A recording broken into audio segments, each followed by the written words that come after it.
دوستو استقبال ہے آپ کا ہمارے چینل MU اسلامک ریئیکٹ پر۔ دوستو کچھ سچائیاں کڑوی ہوتی ہیں مگر جگہ دیتی ہیں، آج وہی سچ سننے کے لیے تیار ہو جائیں۔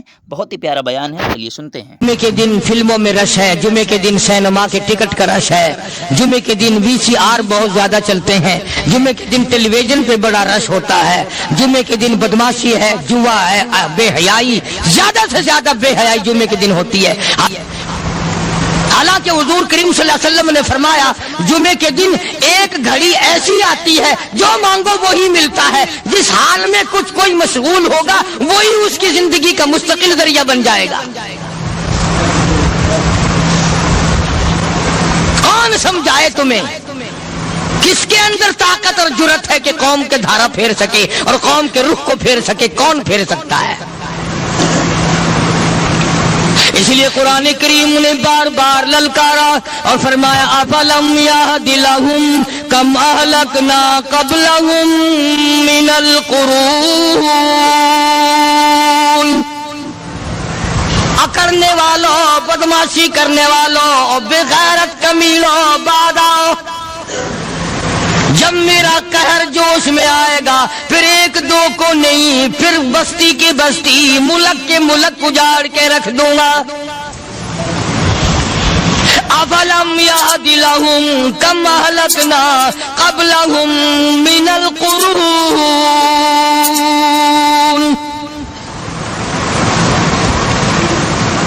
میں نے قرن کے قرن اجاڑ دیے، میں نے روئے زمین کے مالک اجاڑ دیے، میں نے ملکوں کے بادشاہ اجاڑ دیے، میں نے وزیر اعظم اجاڑ دیے، میں نے گورنروں سے بھیک کے ٹکڑے منگوا دیے۔ میں وہ خدا ہوں وَتُعِزُّ مَن تَشَاءُ وَتُذِلُّ مَن تَشَاءُ بِيَدِكَ الْخَيْرُ إِنَّكَ عَلَى كُلِّ شَيْءٍ قَدِيرٌ۔ سارا نظام میرے ہاتھ میں ہے، تبارک الذی بیدہ الملک، برکتیں میرے پاس ہے، رحمت میرے پاس ہے، خیر میرے پاس ہے، بھلائی میرے پاس ہے، سلامتی کے خزانے میرے پاس ہے، امن کے خزانے میرے پاس ہے۔ وہو علی بیدہ الملک، ملک میں راج میرا، وہو علی کل شیء قدیر، ذرے ذرے پہ قبضہ میرا، پتے پتے پہ قبضہ میرا، پہاڑ کی ایک ایک کنکر پہ قبضہ میرا، سمندر کے قطرے قطرے پہ قبضہ میرا۔ تو ہوتا کون ہے آکڑ کرنے والا؟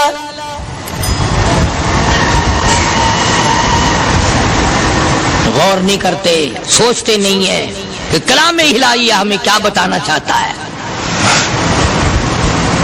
جناب عثمان رضی اللہ تعالیٰ عنہ فرماتے ہیں اور لوگوں، میں نے ساری زندگی گزار دی، اسلام کے بعد جس دن سے میں نے کلمہ پڑھا آخری دم تک کوئی جمعہ ایسا نہیں، کوئی جمعہ ایسا نہیں گزرا اللہ کے نام پر میں نے ایک غلام خرید کے آزاد نہ کیا ہو۔ پہلے لوگ بھی جمعے کے دن درود پاک کی کثرت کرتے تھے، خیرات کیا کرتے تھے کہ 8 دن کا کفارہ ہو جائے، اللہ تبارک و تعالی راضی ہو جائے۔ آج کے دن قیامت آئے گی، نہ جانے میرا کیا حال بنے گا، کن لوگوں میں میرا شمار ہوگا۔ مدنی کریم صلی اللہ تعالی علیہ وسلم کا دربار لگا ہوا ہے، مجلس ہے آقا مدنی صلی اللہ علیہ وسلم کی۔ وہ کتنے مقدروں والے جوان تھے جو اپنے محبوب صلی اللہ علیہ وسلم کی مجلس میں بیٹھتے تھے، وہ کتنے خوش بخت اور خوش نصیبے والے لوگ تھے جو اپنے آقا کے سامنے بیٹھتے تھے۔ حضور کریم صلی اللہ علیہ وسلم نے فرمایا مجھے 3 چیزوں سے بڑی محبت ہے، 3 چیزیں بڑی پیاری لگتی ہیں، 3 چیزیں دنیا میں بڑی مرغوب ہیں مجھے۔ فرمایا ایک، نماز میری آنکھوں کی ٹھنڈک ہے۔ سرکار کی پسندیدہ بات سنو، فرمایا نماز میری آنکھوں کی ٹھنڈک ہے۔ جو نماز پڑھتا ہے وہ میری آنکھوں کو ٹھنڈا کرتا ہے، جو نماز نہیں پڑھتا کیا مطلب؟ وہ مجھے رنج دیتا ہے۔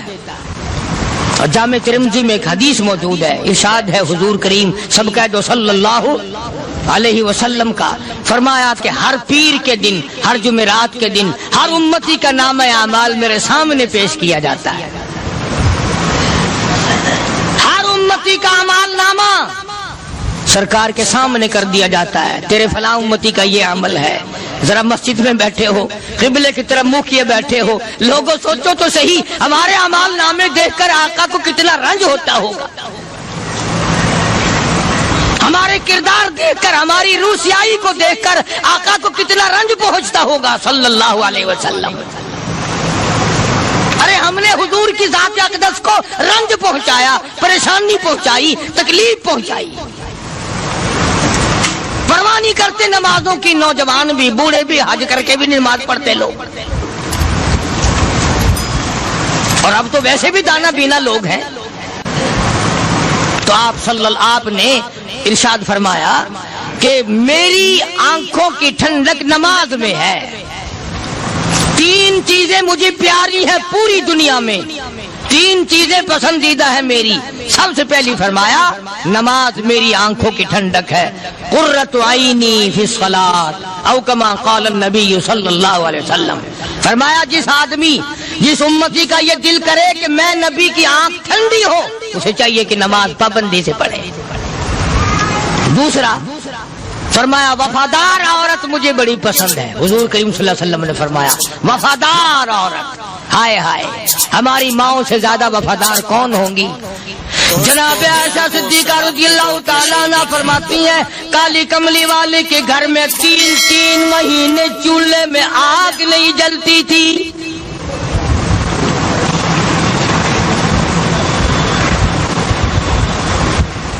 دوسروں کے واسطے ہے سیم و زر و گوہر، اور اپنا یہ حال ہے کہ چولہا ہے بجھا ہوا۔ جناب عائشہ صدیقہ رضی اللہ تعالیٰ عنہ فرماتی ہیں ہمیں 24 گھنٹے میں ایک پانی کا پیالہ اور ایک کھجور کا دانہ ملا کرتا تھا۔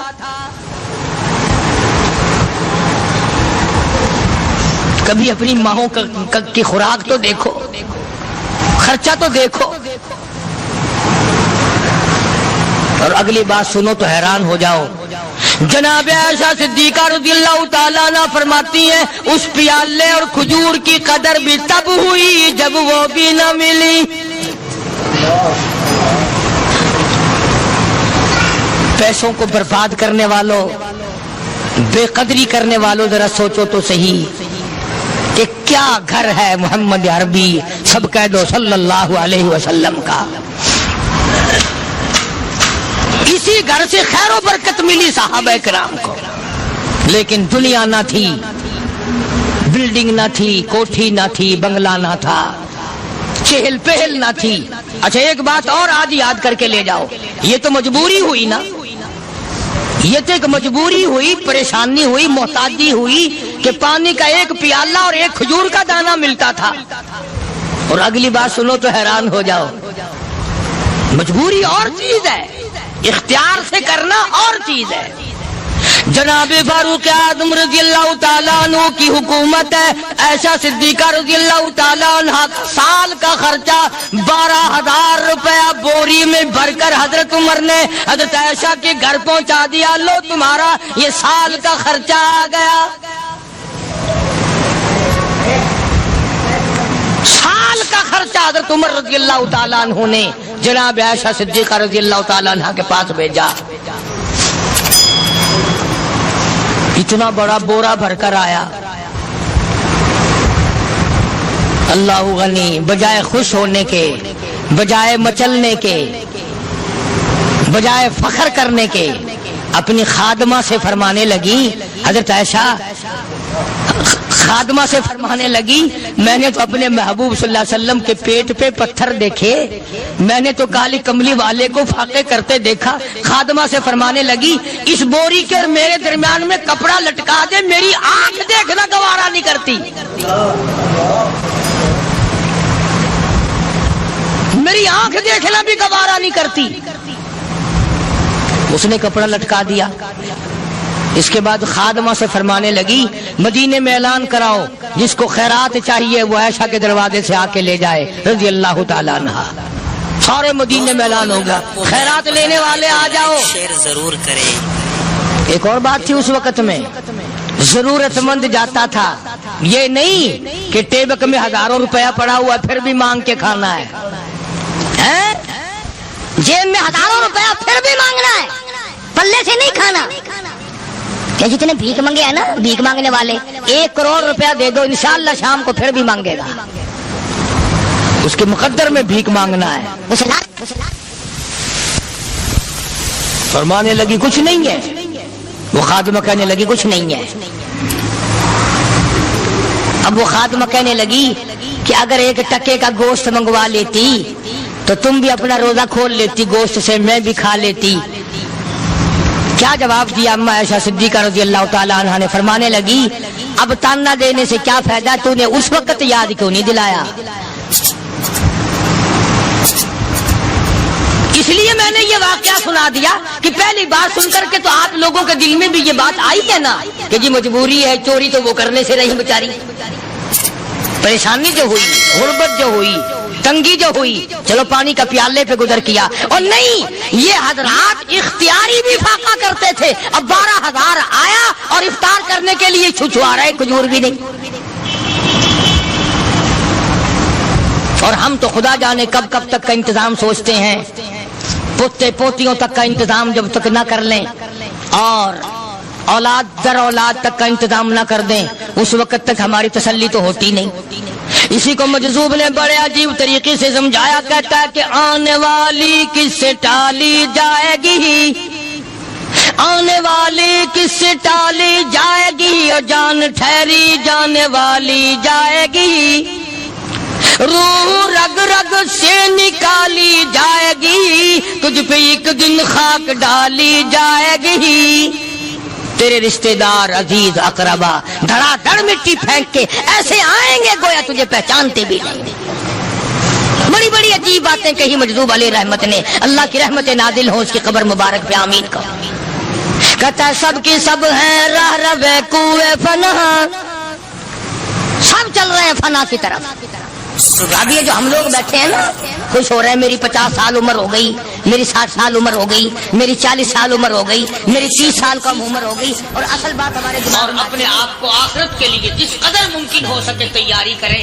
آج کل بڑی رات ہے، سویرے اٹھو، کم سے کم صبح و شام ہر آدمی 1 تسبیح درود شریف کی، 1 تسبیح استغفار کی اور 1 تسبیح تیسرے کلمے کی. یہ تو کم سے کم ہو ہی جائے. بکواس کرتے سو جاتے ہیں، بکواس کرتے اٹھ جاتے ہیں. بھلا ہے کوئی زندگی کا معاملہ؟ اللہ سے معافی مانگتا سو جا اور معافی مانگتا اٹھ جا. خدا کی قسم اللہ کا دریائے کرم جوش میں آئے. تو یہ ساری چیزیں میں نے لیے عرض کی. تو وقت پورا کرنے والا حساب نہیں کہ نہ جانے کس کو توبہ کی توفیق ہو جائے. کم سے کم ان 3 تسبیحوں کو ہر مرد عورت لازمی پکڑ لے. 1 تسبیح درود شریف کی، 1 تسبیح سبحان اللہ والحمدللہ ولا الہ الا اللہ واللہ اکبر ولا حول ولا قوۃ الا باللہ العلی العظیم، اور 1 تسبیح استغفر اللہ الذی لا الہ الا هو الحی القیوم واتوب الیہ، یا استغفر اللہ ربی من کل ذنب واتوب الیہ، اور 1 تسبیح درود شریف کی اللہم صلی علی سیدنا مولانا محمد وعلی آل سیدنا مولانا محمد مبارک وسلم وصلی علیہ. جب 1 مرتبہ درود بندہ پڑھے گا 10 بار اللہ کی رحمت آئے گی، 10 گناہ معاف ہوں گے، 10 درجے بلند ہوں گے، 10 خطائیں معاف کر دی جائیں گی. تو کتنا بڑا اجر ہے. خصوصاً بوڑھوں کو چاہیے کہ وہ گپوں میں اپنا وقت خراب نہ کریں. خدا کی قسم قبر میں جانے کے بعد تجھے 1 سانس کی مہلت ملے. پر مجھے اس بات کا افسوس ہے کہ آپ لوگ پورا مضمون سننے کی کوشش نہیں کرتے، بلکہ بعض لوگ بالکل اخیر میں سر سے. ایک ہے جمعے کی فضیلت حاصل کرنا، ایک ہے جمعہ پڑھنا، ایک ہے سیرو نہانا. اس میں بڑا فرق ہے. ایک ہے سر سے اتارنا اور ایک ہے اس کی فضیلت کا حاصل کرنا. حدیث پاک میں آتا ہے کہ جمعے کے دن فرشتے دروازے پہ کھڑے ہو کر کے حاضری لگاتے ہیں. ہاں، اللہ صاحب مل کی ٹیکسٹائل مل کی حاضری کا تو پتا ہے، مسجد کی حاضری کا کوئی پتا نہیں. اگر دیر ہو جائے تو وہ گیٹ کیپر واپسی کر سکتا ہے، اگر دیر میں آیا تو یہ فرشتہ نہیں کہتا، وہ لانتی ہوا پیچھے سے۔ بہت مدت کی بات ہے، علامہ یوسف بن نور رحمۃ اللہ علیہ زندہ تھے، میں کراچی تھا، تو حضرت نے مجھے فرمایا کہ جمعہ ہمارے یہاں پڑھا دو اب کے، میری والی وہ جمعہ پڑھاتا تھا ان دنوں میں۔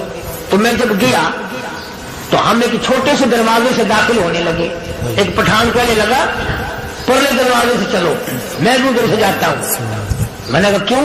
کہنے لگا فرشتہ ادھر رجسٹر لیے کھڑا ہے، تم ادھر سے گھس جاؤ گے تمہارا حاضر ہی نہیں لگے گا۔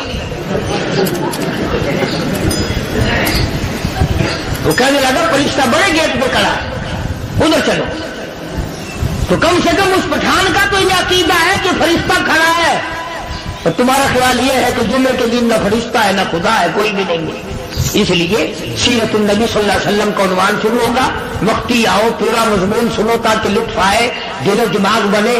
اور عقیدہ میں نے تمہیں بتا دیا، لا الہ الا اللہ، خدا کے سوا الہ کوئی نہیں، مشکل کشا کوئی نہیں، پیدا کرنے والا کوئی نہیں، فصل میں دکان میں کارخانے میں اس کے سوا برکت دینے والا کوئی نہیں۔ اور یہ بات بتائی کس نے؟ محمد الرسول اللہ صلی اللہ علیہ وسلم، ہمارے نبی حضرت محمد الرسول اللہ صلی اللہ علیہ وسلم نے ہمیں یہ بات بتائی، خدا کے بعد خدا کوئی نہیں، مصطفیٰ کے بعد نبی کوئی نہیں، حضور صلی اللہ علیہ وسلم کے بعد کوئی کسی قسم کا جو نبوت کا دعویٰ کرے وہ کافر ہے، دجال ہے، بے ایمان ہے، وہ خنزیر سے بدتر ہے جو میرے آقا کے ختم نبوت کے تاج کو ہاتھ لگائے گا۔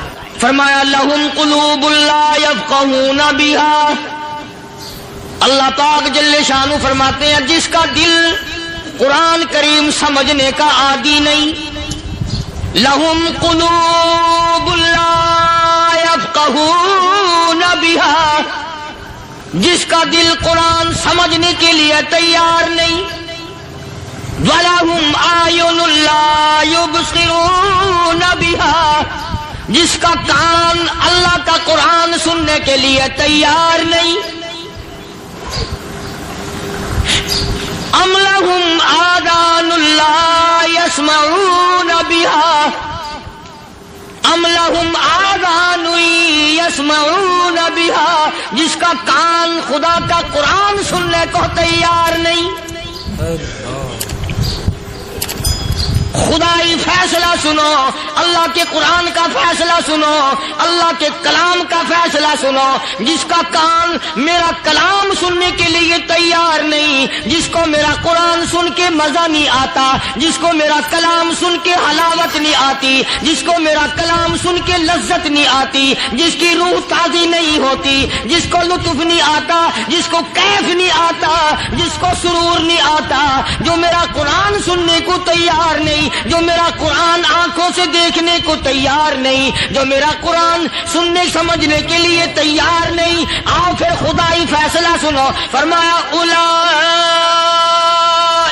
کالانعام،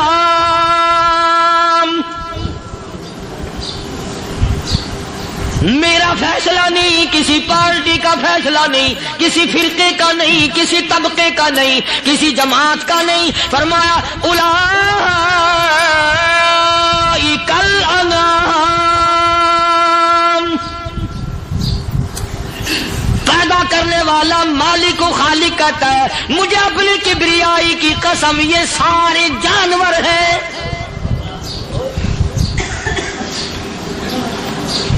یہ سارے کے سارے جانور ہیں، یہ درندے ہیں جو ایک دوسرے کو چیر پاڑ کر کھاتے ہیں، یہ درندے ہیں جو ایک دوسرے کا خون پیتے ہیں۔ فرمایا بل ہم اضل، جانوروں سے بھی بدتر۔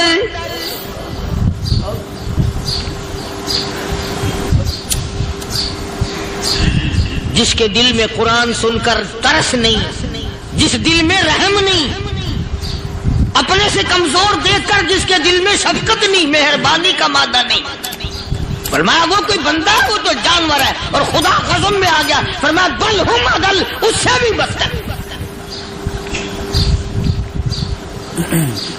اللہ والے جو ہیں وہ ان خصلتوں کو دور کراتے ہیں، اور وہ آدمی کے مزاج اور دل میں سے ایسی چیزیں نکالتے ہیں جو اس کی بربادی کا ذریعہ بنتا ہے۔